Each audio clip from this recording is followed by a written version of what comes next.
Bienvenue sur Kaleidoscope Pro de Wildlife Acoustics. Cette vidéo explique comment créer et paramétrer un classificateur avancé pour rechercher des vocalisations spécifiques dans de nouveaux fichiers d'entrée. Le classificateur avancé est beaucoup plus pointu qu'un classificateur simple. Le classificateur avancé est utilisé pour réduire la fréquence des faux positifs en fournissant des informations supplémentaires au mode d'analyse afin d'optimiser la séparation des vocalisations statistiquement similaires. Le classificateur avancé vous permet de rechercher une espèce ou une vocalisation spécifique dans un lot de fichiers. Si vous souhaitez passer en revue de nombreuses espèces, une analyse de cluster de base ou un classificateur simple seront probablement plus adaptés. J'ai deux séries d'enregistrements audio. Je vais utiliser le premier ensemble de données pour créer et formater le classificateur avancé. Ensuite, je vais utiliser le classificateur avancé pour trier le deuxième ensemble de données.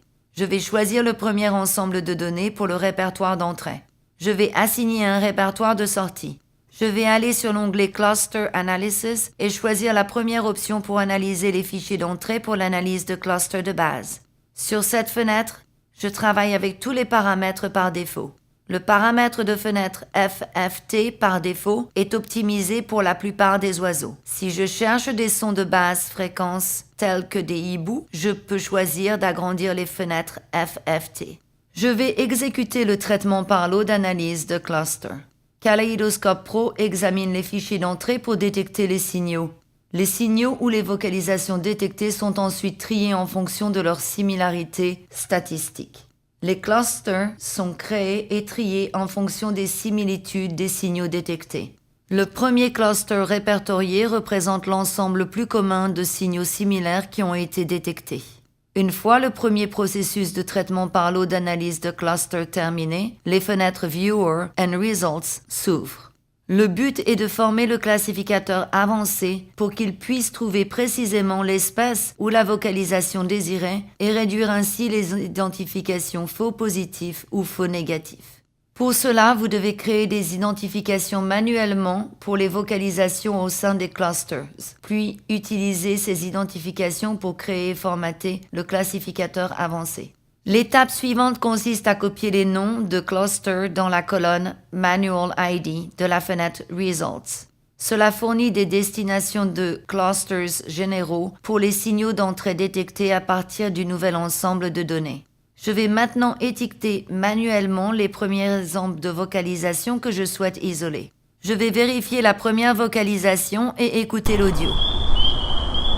Il se trouve que je sais que cette vocalisation est une rainette crucifère. Je cherche des oiseaux. Or, la rainette crucifère est une grenouille. La rainette crucifère chante toute la nuit et si je vérifie les clusters suivants, je constate qu'il s'agit exclusivement de rainettes crucifères. Les vocalisations ont été triées en différents clusters car, bien qu'il s'agisse de la même espèce, les enregistrements présentent suffisamment de différences pour les regrouper séparément. Ces clusters ne semblent pas contenir de vocalisations que je souhaite isoler. Je vais donc laisser leur nom de groupe de côté. Ces clusters seront prêts à saisir des rainettes crucifères dans le nouveau lot de données d'entrée. Ok, cette vocalisation n'est pas une rainette crucifère et si je l'écoute bien, il me semble qu'il s'agit d'une mésange bicolore. Je voudrais effectivement que le classificateur avancé puisse trouver des mésanges bicolores. Donc je vais créer une étiquette portant ce nom.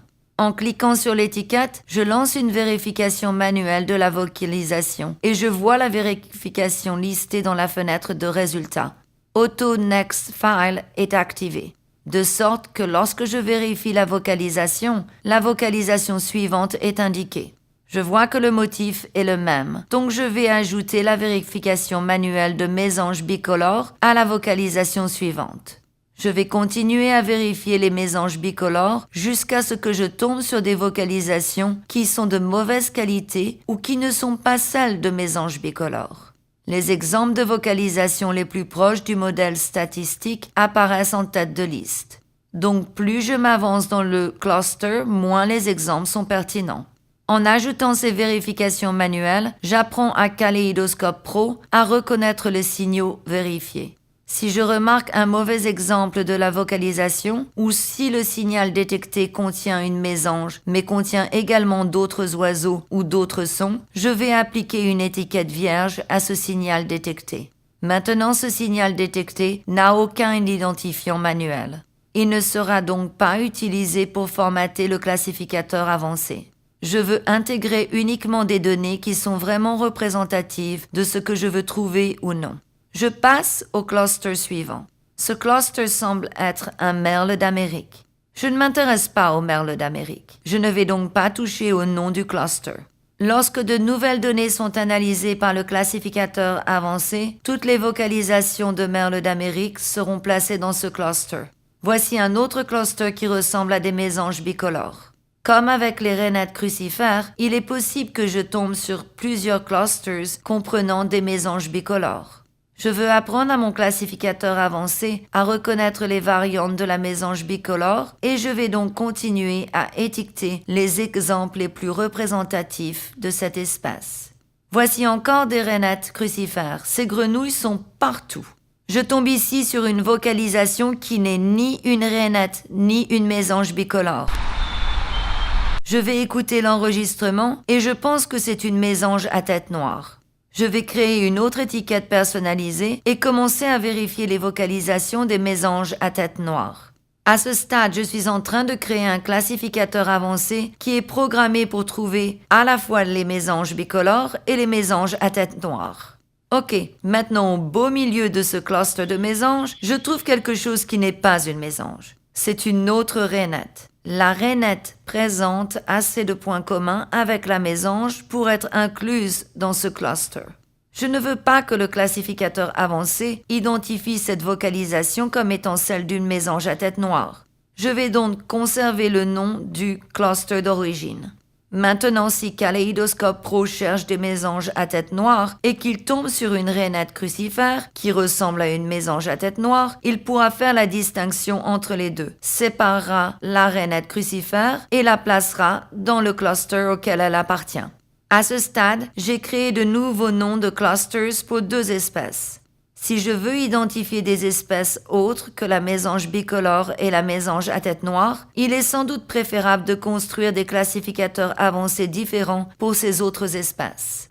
Je veux vérifier les clusters restants, mais je pense savoir ce dont j'ai besoin pour le moment. Je vais aller dans le menu File de la fenêtre Results et sélectionner Save. La fenêtre Results représente un fichier cluster.csv sous-jacent créé dans le répertoire Outputs lors du traitement par l'eau de l'analyse de clusters initiale. L'enregistrement met à jour le fichier .csv en prenant compte de mes vérifications manuelles. Il faut maintenant construire le classificateur avancé. Sous l'onglet Batch, je garde le répertoire d'entrée sur le lot d'enregistrement d'origine. Je vais sélectionner un nouveau répertoire de sortie. Je retourne à l'onglet Cluster Analysis et je sélectionne la deuxième option. Celle-ci va à nouveau scanner les enregistrements originaux et créer de nouveaux clusters en tenant compte des vérifications manuelles du fichier .csv modifié sous-jacent. Je vais lancer le deuxième processus de traitement par l'eau d'analyse clusters. Seules les vocalisations que j'ai étiquetées seront utilisées comme modèle statistique pour les nouveaux clusters. Une fois le traitement par l'eau terminé, les fenêtres Viewer and Results s'ouvrent. Je peux faire une vérification rapide et je vois ici des clusters nommés en fonction de mes identifiants manuels et des données de formatage d'origine comme signaux détectés. Lorsque Kaleidoscope Pro exécute un traitement par l'eau d'analyse de clusters, il crée un fichier cluster.csv ainsi qu'un fichier cluster.kcs. Le fichier .kcs est similaire au fichier .csv en ce qu'il contient des informations sur les clusters. L'objectif du fichier .kcs est d'être utilisé comme un classificateur pour les nouvelles données. La deuxième étape de l'analyse de cluster a créé un fichier cluster.kcs formaté à partir des identifications manuelles. Les nouveaux fichiers .csv et cluster.kcs du cluster ont été créés dans le deuxième répertoire Outputs. Le nouveau fichier cluster.kcs est le classificateur avancé. Je veux affiner la précision du classificateur avancé. Je veux répéter l'étape précédente consistant à vérifier et à étiqueter manuellement les signaux détectés dans les clusters. Je peux ensuite répéter l'étape consistant à utiliser le fichier .csv récemment modifié pour comparer les données de formatage d'origine. Un nouveau fichier .kcs sera alors créé qui correspond au classificateur avancé. Lorsque les résultats obtenus avec les données de formatage initial me satisfont, je peux utiliser le classificateur avancé pour trier les nouvelles données d'entrée. Maintenant, pour mon répertoire d'entrée, je vais choisir le deuxième ensemble de données. Je vais sélectionner un nouveau répertoire de sortie. Sous l'onglet Cluster Analysis, je vais sélectionner la troisième option de Clustering. Cette troisième option utilise un fichier cluster.kcs existant pour analyser et trier les nouvelles données d'entrée. Le nouvel ensemble de données va maintenant être analysé à l'aide du fichier cluster.kcs formaté pour trier et identifier les nouvelles vocalisations. Une fois ce dernier traitement par l'eau terminé, la fenêtre Viewer and Results s'ouvre à nouveau. Les vocalisations dans la fenêtre de résultats ont été détectées à partir du nouveau lot de fichiers. Elles ont été analysées, nommées et triées en fonction des informations du classificateur avancé. Voici les mésanges bicolores et voici les mésanges à tête noire. Je ne vois aucune identification faux positive car le classificateur avancé formaté peut maintenant distinguer des vocalisations qui se ressemblent mais qui proviennent de différentes espèces. Et enfin, voici les clusters généraux avec leur nom d'origine que je peux simplement ignorer. Kaleidoscope Pro a parfaitement su trouver les vocalisations spécifiques que je recherche dans les nouveaux enregistrements d'entrée. Merci de votre attention. Si vous avez des questions ou des suggestions concernant cette vidéo, veuillez contacter le support technique de Wildlife Acoustics.